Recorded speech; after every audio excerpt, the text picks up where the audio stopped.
ನಮಸ್ತೆ ಸರ್. ತುಪ್ಪದ ಬಗ್ಗೆ ಮಾಹಿತಿ ಕೊಡಿ ಸರ್. ಹೇಳಿ, ಏನು ಗೊತ್ತಾಗಬೇಕು ತುಪ್ಪದ ಬಗ್ಗೆ?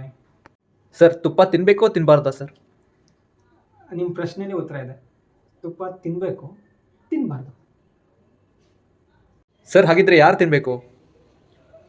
ಈಗ ನಾವು 6 ತಿಂಗಳು ಮೇಲ್ಪಟ್ಟು ಮಕ್ಕಳಿಗೆ, ಅಂದರೆ ಇನ್ಫ್ಯಾಂಟ್ಸ್ ಅಂತೀವಿ, ಅವರಿಗೆ ನಾವು ತುಪ್ಪ ಕೊಟ್ವಿ ಅಂತಂದರೆ ಇಮ್ಯುನಿಟಿ ಮೇಲೆ ಕೆಲಸ ಮಾಡುತ್ತೆ. ಜೊತೆಗೆ ಡೈಜೆಷನ್ ಪವರ್ ಇನ್ನೂ ಸ್ಟಾರ್ಟ್ ಆಗ್ತಾ ಇರುತ್ತೆ ಅವರಿಗೆ. ಸೊ ಅದ್ರ ಮೇಲೆ ಕಾನ್ಸಂಟ್ರೇಷನ್ ತುಪ್ಪ ಮಾಡುತ್ತೆ. 1 ರಿಂದ 12 ವರ್ಷ ಅವ್ರಿಗೆ ಕೊಟ್ವಿ ಅಂತಂತಂದರೆ ಬ್ರೈನ್ ಅದ್ರ ಮೇಲೆ ಕೆಲಸ ಮಾಡುತ್ತೆ, ಮೆಮೊರಿ ಪವರ್ ಇಂಪ್ರೂವ್ ಮಾಡುತ್ತೆ, ಜೊತೆಗೆ ಬೋನ್ ಗ್ರೋತಿಗೆ ಹೆಲ್ಪ್ ಮಾಡುತ್ತೆ. ಸೊ 12 ರಿಂದ 18 ವರ್ಷ, ಸೊ ಆ ಟೈಮಲ್ಲಿ ಟೀನೇಜರ್ಸ್ ಅಂತ ಅದು ಅವಾಗ ನಾವು ಕೊಟ್ವಿ ಅಂತಂತಂದರೆ ಅವಾಗ ಹೆಂಗೆ ಕೆಲಸ ಮಾಡುತ್ತೆ, ಹಾರ್ಮೋನಲ್ ಬ್ಯಾಲೆನ್ಸ್ ಆಗಲಿಕ್ಕೆ ಸಹಾಯ ಮಾಡುತ್ತೆ. ಎಲ್ಡರ್ಲಿ 60 ವರ್ಷ ಮೇಲ್ಪಟ್ಟವರಿಗೆ ಏನಾದರೂ ತುಪ್ಪ ಕೊಟ್ವಿ ಅಂತಂದರೆ ಅವರಿಗೆ ಆಯುರ್ವೇದದಲ್ಲಿ ವಾತದೋಷ ಅಂತ ಹೇಳ್ತೀವಿ, ಆ ವಾತದೋಷನ ಕಂಟ್ರೋಲ್ ಮಾಡಲಿಕ್ಕೆ ಸಹಾಯ ಮಾಡುತ್ತೆ. ಸರ್, ಹಾಗಿದ್ರೆ ಯಾರೆಲ್ಲ ತಿನ್ನಬಾರ್ದು? ದೀರ್ಘಕಾಲೀನ ರೋಗ ಇರೋರಂಥವ್ರು, ಕಫ ದೋಷ ಜಾಸ್ತಿ ಇರೋರು, ಅಂದರೆ BP, ಶುಗರ್, ಥೈರಾಯ್ಡ್ ಇತ್ಯಾದಿ, ಈ PCOD ಏನೇ ತೊಂದರೆಗಳಿರೋದು ಇದೆಲ್ಲ ಒಂದೇ ಒಂದು ಗುಂಪಲ್ಲಿ ಬರುತ್ತೆ, ಲೈಫ್ ಸ್ಟೈಲ್ ಡಿಸಾರ್ಡರ್ಸ್ ಅಂತ. ಇದ್ರ ಬಗ್ಗೆ ಆಲ್ರೆಡಿ ನಾನು ವಿಡಿಯೋ ಹಾಕಿದ್ದೀನಿ, ರಕ್ತದೃಷ್ಟಿ ಅಂತ. ಸೊ ಅದರಲ್ಲಿ ಬರುವ ಕೆಟಗರಿ ಯಾರೇನಿದ್ದಾರೆ ಅವರೆಲ್ಲ ಅವಾಯ್ಡ್ ಮಾಡಿದರೆ ಒಳ್ಳೆಯದು. ಸರ್, ಹಾಗಿದ್ರೆ ಎಷ್ಟು ತಿನ್ಬೇಕು ಸರ್?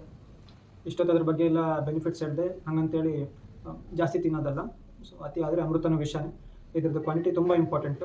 ಒಂದು ದಿನಕ್ಕೆ 15 ml ಮಾತ್ರ ತೊಗೊಳ್ಬೇಕು. ಸೊ ನೀವು ಯಾವಾಗಾದ್ರೂ ತಿನ್ನಿ, 15 ml ಪರ್ ಡೇ ಅದರದ್ದು ಮ್ಯಾಕ್ಸಿಮಮ್ ಡೋಸೇಜ್. ತುಪ್ಪ ಯಾವಾಗ ತೊಗೋಬೇಕು ಸರ್?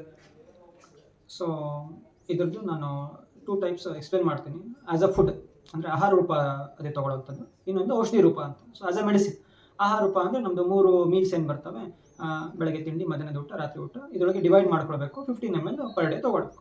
ಔಷಧಿ ರೂಪ ಅಂದರೆ ಬೆಳಗ್ಗೆ ಖಾಲಿ ಹೊಟ್ಟೆಗೆ ಒಂದು 6 ಗಂಟೆಗೆ ಎದ್ದರೆ 1 ಟೀ ಸ್ಪೂನ್ ತೊಗೊಳ್ಳೋವಂಥದ್ದು. ಅದೇನಾಗುತ್ತೆ, ಇಮ್ಯುನಿಟಿ ಇಂಪ್ರೂವ್ ಮಾಡುತ್ತೆ, ರೆಜ್ಯುನೇಟಿವ್, ಆ್ಯಂಟಿ ಆಕ್ಸಿಡೆಂಟಾಗಿ ಕೆಲಸ ಮಾಡುತ್ತೆ. ಬಿಫೋರ್ ಫುಡ್ ಅಥವಾ ಊಟದ ಜೊತೆಗೆ ತೊಗೊಂಡ್ವಿ ಅಂತಂದರೆ ಡೈಜೆಷನ್ ಇಂಪ್ರೂವ್ ಮಾಡುತ್ತೆ. ರಾತ್ರಿ ಮಲಗುವಾಗ ತೊಗೊಂಡ್ವಿ, ಅಗೇನ್ 1 ಟೀ ಸ್ಪೂನ್ ಕರಗಿಸಿದ ತುಪ್ಪ ತೊಗೊಂಡ್ವಿ ಅಂತಂದರೆ ನಮ್ಮ ಕಿಡ್ನಿ ಸ್ಟೋನ್ಸ್ ಇರ್ಬೋದು, ಆಮೇಲೆ ಮಲಬದ್ಧತೆ, ಕಾನ್ಸ್ಟಿಪೇಷನ್ ಇರ್ಬೋದು, ಸೊ ಇಲ್ಲದೆ ಪೈಲ್ಸ್ ಇರೋರಿಗೆ ಅದಕ್ಕೆಲ್ಲ ಸಹಾಯ ಆಗುತ್ತೆ. ಇನ್ನೊಂದು ಕಾಮನ್ ಆಗಿ ಎಲ್ಲರಿಗೂ ಮಿತ್ತಿರೋದೇನಂತಂದರೆ ತುಪ್ಪ ತಿಂದರೆ ಬುದ್ಧಿ ಬೆಳೆಯುತ್ತೆ, ಆಮೇಲೆ ತುಪ್ಪ ಜಾಸ್ತಿ ತಿಂದರೆ ಮಂಡಿ ನೋವೆಲ್ಲ ಕಡಿಮೆ ಆಗುತ್ತೆ ಅಂತ. ಸೊ ಇದ್ರದ್ದು ಒಂದು ಕಾನ್ಸೆಪ್ಟ್ ಏನಂದರೆ ಔಷಧಿ ರೂಪ ಅಂತ ಹೇಳಿದೆ. ಸೊ ಆ ಥರ ಮಾಡ್ತಾ ಹೋದ್ವಿ ಅಂತಂದರೆ ಒಳ್ಳೆಯದು. ಇನ್ನೊಂದು ಭಾಗದಲ್ಲಿ ಆಯುರ್ವೇದದಲ್ಲಿ ಸಂಸ್ಕಾರಿತ ಘೃತಗಳು ಅಂತ ಹೇಳ್ತೀವಿ. ಸೊ ಅದೆಲ್ಲ ಮೆಡಿಸಿನ್ ಹಾಕಿ ಔಷಧಿ ಮಾಡ್ತೀವಿ. ಬರೀ ತುಪ್ಪ ತಿಂದರೆ ಹಾಗೆ ಮಂಡಿ ನೋವು ಆಗೋದು ತುಂಬ ವಿರಳ. ಅದಕ್ಕೆ ಔಷಧಿ ಸಿಗದೇ ಇರಬೇಕು. ಕನ್ಸಲ್ಟೇಷನ್ ನಂತರನೇ ಅದೆಲ್ಲ ಮಾಡಿದರೆ, ನೆಸೆಸಿಟಿ ಇದ್ದರೆ ಮಾತ್ರ ಅದನ್ನು ಕೊಡ್ತೀವಿ. ಧನ್ಯವಾದ.